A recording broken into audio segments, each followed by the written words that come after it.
8 फरवरी को संसद में पीएम मोदी ने 1.5 घंटे का लंबा चौड़ा भाषण दिया, शायरी सुनाई, बाघ को पकड़ने की कहानी सुनाई, अपनी तारीफ में कसीदे पढ़े।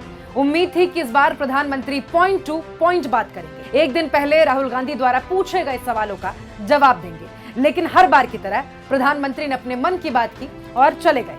लोकतंत्र की दुहाई तो दी, लेकिन जनता के पैसों पर, अपने मित्र के षड्यंत्र पर एक शब्द नहीं बोले। 7 फरवरी को राहुल गांधी ने संसद में मोदी और उनके मित्र के संबंध पर 5 मुख्य सवाल पूछे, लेकिन देश की जनता के पैसों से खिलवाड़ कैसे हुआ, इस पर मौन मोदी साहब कुछ भी नहीं बोले। राहुल गांधी के वो 5 सवाल जिसके जवाब का इंतजार ठगा महसूस कर रही जनता कर रही है, वो सुनिए। सवाल नंबर 1, अडानी जी कितने बार आपके साथ विदेश गए?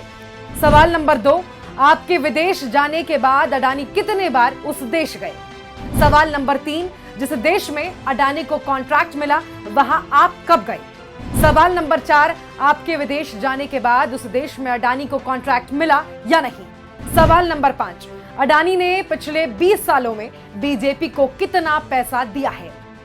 किसी भी सवाल का जवाब नहीं मिला, या कहिए कि अपनी सफाई में कुछ कहने के लिए मोदी साहब के पास कुछ था ही नहीं। बताते कि कैसे विकास के नाम पर सत्ता में आई सरकार के राज में मानव विकास सूचकांक यानी कि ह्यूमन डेवलपमेंट इंडेक्स में भारत 129 से 131वें पायदान पर पहुंच गया। बता दें कि ह्यूमन डेवलपमेंट इंडेक्स किसी देश के शिक्षा और जीवन का स्तर बताती है, और इस सरकार में भारत 186 देशों में से 131वें स्थान पर पहुंच गया है।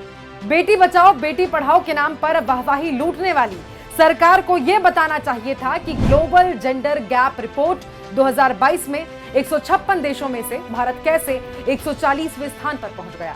भारत से नीचे देशों में Afghanistan, Pakistan, Congo, Iran, Chad जैसे देश ही बचे हैं। बताते कि कैसे सरकार ने देश के चौथे स्तंभ को खोखला कर दिया है और भारत 150 देशों में से 142वें स्थान पर कैसे पहुंच गया है।